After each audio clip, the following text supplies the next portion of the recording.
Olá galera, meu nome é Gelson Deschenfeld e bem-vindo ao canal Filósofos dos Quadrinhos.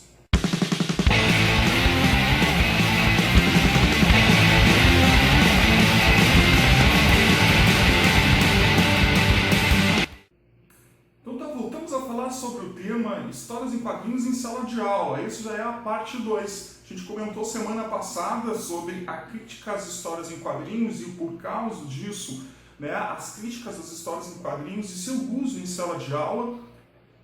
O que? Não assistiu? Para quem não assistiu, possa vir olhar aqui na nossa playlist no canal Filósofos dos Quadrinhos no episódio passado para entender melhor o que nós vamos falar um pouquinho sobre hoje. Como nós vimos, as histórias em quadrinhos foram muito criticadas e tais críticas foi até levado ao Congresso Nacional para ter uma discussão, enfim, para ver se as histórias em quadrinhos verdadeiramente poderiam vir ser um objeto a ser inseridos em sala de aula. Segundo o INEP, em 1949, ele vem dizer que as histórias em quadrinhos não são boas nem más, depende de como se faz o uso delas. E também que as histórias em quadrinhos elas são ótimos objetos para ajudar na alfabetização.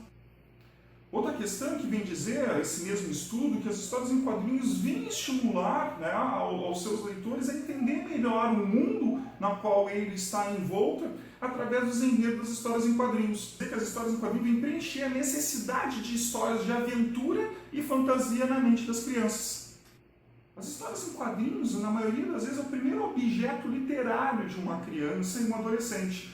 Mas os livros infantis? Os livros infantis muitas vezes têm uma ou duas páginas com um grande desenho e um pouquinho de história contando ali, duas ou três frases. Se a gente pegar umas histórias em quadrinhos, eles vão ter vários desenhos em sequência, por isso o ordem sequencial, mas vai ter muito mais falas escritas do que um livro infantil.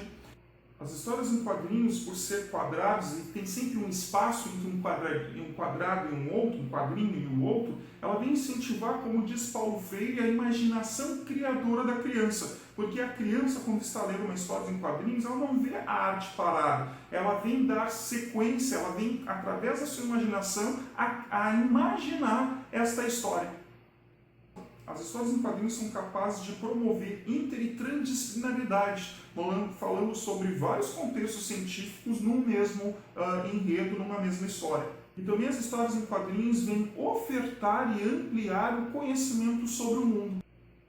As histórias em quadrinhos não são um gênero de literatura, muito pelo contrário, ela é uma arte específica, uma arte sequencial. Mas mesmo assim, essa arte vem promover o gosto pela leitura e assim incentivando o hábito de leitura.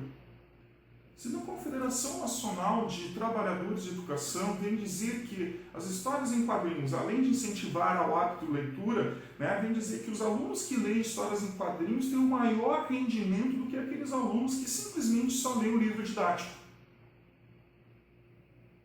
Outra questão vem dizer que quem lê histórias em quadrinhos aumenta a sua performance. E ainda outra, os professores que leem histórias em quadrinhos conseguem entender melhor a turma e assim trazer questões na qual os alunos estão vivenciando naquele momento, assim beneficiando a sua didática em sala de aula. Com isso fica bem mais fácil lecionar. A gente pode trazer uma questão que está dentro das histórias em quadrinhos como tema gerador e a própria gurizada vai tocando adiante. Assim o professor só fica como mediando o conhecimento. A pedagogia de Paulo Freire vem dizer, principalmente na educação de jovens e adultos, que eu devo começar a alfabetizar esse através de utensílios, através da cultura onde esse indivíduo está inserido.